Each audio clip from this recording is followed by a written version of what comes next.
Fala galera, saudações tricolores. Não vou nem perguntar se tá tudo bem. Puta que o pariu. Que merda. Que merda de resultado. Que merda para as pretensões do Fluminense no Campeonato Brasileiro.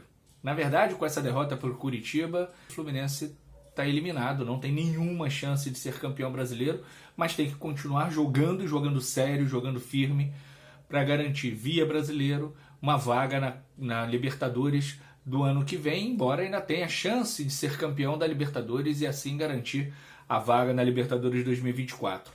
Mas o resultado foi absolutamente trágico, foi frustrante, né? Eu sabia que o Curitiba vinha progredindo, vinha conquistando algumas vitórias, né? Tinha saído da lanterna, me parecia lá atrás que o Curitiba seria o lanterna inevitavelmente, e o Curitiba melhorou, conseguiu algumas vitórias, largou a lanterna no colo do Pinóquio da Gama e sabia que o jogo não seria fácil, mas não imaginava que o Fluminense teria tanta dificuldade para botar a bola na rede. Em termos de atuação não foi nem tão ruim assim, eu diria que foi de razoável para boa. O Fluminense criou várias, vamos dizer assim, oportunidades, só o Lelê teve 4. Uma pela esquerda com chute medonho de canhota, outra pela direita com chute medonho de direita, outra que era dominar e chutar, ele não dominou, não chutou e nem sem querer botou a bola em direção ao gol, e a cabeçada que o certo era no canto superior direito do goleiro do Curitiba, ele tentou no outro canto e facilitou a defesa do bom goleiro do Curitiba, o Gabriel. Então assim, um jogador que demonstra claramente estar inseguro, demonstra claramente que não está pronto para jogar no Fluminense. E aí eu já me pergunto se é um jogador para estar no Fluminense ou se é um jogador de Volta Redonda, de Madureira, de Bangu, né, de times menores do futebol carioca, porque não disse ao que veio até agora no Fluminense. Mas não foi só o Lelê o problema. O problema está em presenças e ausências, né? A presença do Lelê, a presença do Lima, a presença do Felipe Melo em campo, elas trazem um prejuízo. E trazem um prejuízo por quê? Quando o Lelê joga é porque o Cano não joga. O Lima em campo significa que o Alexander não está em campo e esse está fazendo uma falta gigantesca, porque o Alexander é aquele cara que marca muito, que sai para o jogo, que infiltra e que quebra o sistema defensivo, seja ele marcando alto ou marcando baixo. E nem o Martinelli, muito menos o Lima, tem essa característica. Aliás, colocaria sempre o Martinelli como segundo homem de meio campo, né? Porque o Lima, para mim, é um jogador que não dá para você ter um jogador que tem um passe óbvio, porém um pouco mais difícil, ele vai sempre dar o toquinho para o lado, inseguro, sabe, com medo de arriscar, e quando chuta, no final ele pegou uma bola, dominou, né? Era para ajeitar e chutar, e ele pensou, ele hesitou, e aí quando chutou desequilibrado, a bola foi lá na lua, né, sem nenhum perigo para o Curitiba. É um jogador que alguns colegas, alguns amigos falam assim, é um jogador nota 7. Cara, vocês estão com um sarrafo muito baixo porque é o Fluminense. O Lima é um jogador nota 4 com boa vontade, né? É um jogador que, para ser terceiro reserva, né, da segunda volância, ou quando você tem vários desfalques, ele entra ali para suprir alguma coisa. Porque até corre, ele até tenta. Mas correr eu também corria quando jogava bola, né? As peladas, os jogos na várzea, ninguém corria mais que eu, e nem por isso eu era um bom jogador de futebol, né? Embora eu não tivesse medo nem de chutar, nem de passar, nem de arriscar, fazer lançamento, eu não tinha medo. Eu errava porque era ruim, mas medo eu não tinha. E o Fluminense tem jogadores com medo de jogar.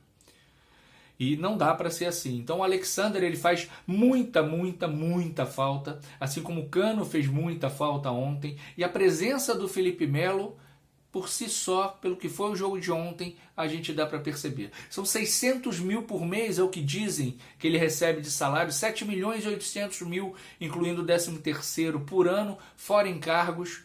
Para quê? Para tomar um monte de cartão, né, para fazer um monte de falta que poderia tomar cartão e às vezes não toma, e para falhar bizonhamente, como ele falhou nos 2 gols do Fluminense ontem. Um cara com a experiência dele, né, perdeu tempo de bola num cruzamento lento, longo, como foi no primeiro gol, e aí fazer o pênalti. Foi pênalti, não adianta reclamar, foi pênalti. né, como foi no primeiro gol, e no segundo gol tomar uma caneta daquele jeito, de uma forma vexatória, sabe? Parece que não quer jogar. E o pior, ele se acha o suprassumo do futebol mundial. Afinal de contas, ele mesmo já disse que só ele consegue fazer as viradas longas e ele erra quase todas. É verdade que ele deu um lindo passe para o Lelê chutar de maneira bizonha, de perna esquerda no primeiro tempo, quando ainda estava 0-0. Mas de resto, ele errou muito, errou quase tudo. E aí ele tenta sair driblando. Não dá, não dá. Eu espero que o Marlon seja titular no sábado contra o Santos, porque não dá mais para aturar Felipe Melo. E o pior é o medo, né, do rei do refúgio, que é o presidente do Fluminense, porque ama contratar refúgio de outros times, renove por mais um ano com Felipe Melo. Né? Ou seja, mais dinheiro do Fluminense, um dinheiro que o Fluminense não tem, né, que vai pelo ralo com um jogador que não entrega, sabe? E não vai entregar, já tá, quando era jovem, né, já fazia das dele, como na Copa do Mundo de 2010, imagine agora aos 40 anos. Né? Então, as presenças em campo do Lelê, do Lima e do Felipe Melo, e as ausências do Cano e do Alexander são absolutamente decisivas, né, para o resultado de ontem. Porém, nem tudo foi ruim no jogo de ontem.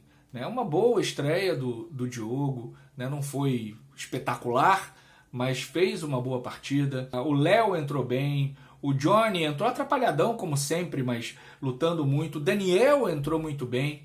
O Fluminense mostrou que ele tem alternativas, mas é preciso, né, falar que o Lelê, o Lima e o Felipe Melo não podem ser titulares do Fluminense.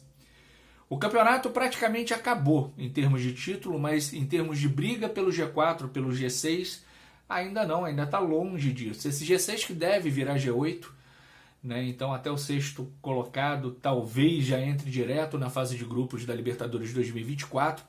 E o jogo de sábado contra o Santos é um jogo fundamental para que o Fluminense volte a vencer, né, e volte a ficar ali próximo ao G4 na briga por uma vaga direta na Libertadores, direta na fase de grupos da Libertadores 2024. Mas é fundamental que o Diniz acorde, ou se já está acordado, que crie uma solução, né, para a zaga, e a solução para mim está clara, é o Marlon, ele já pode jogar contra o Santos, né, o Felipe Melo tem que ir para o banco, aliás, na verdade o Felipe Melo tem que se aposentar e o Fluminense economizar R$600 mil por mês. Derrota triste, derrota trágica, atuação não tão complicada, não tão ruim assim. E próximo jogo no Maracanã contra o Santos no sábado às 16 horas. E apesar dos pesares, o lugar de tricolor é no Maracanã, é apoiando o time em busca dessa vaga na Libertadores. E se o Botafogo botafoguear, por que não? Eu acho muito difícil, acho quase impossível. Grande beijo, grande abraço, tchau, tchau.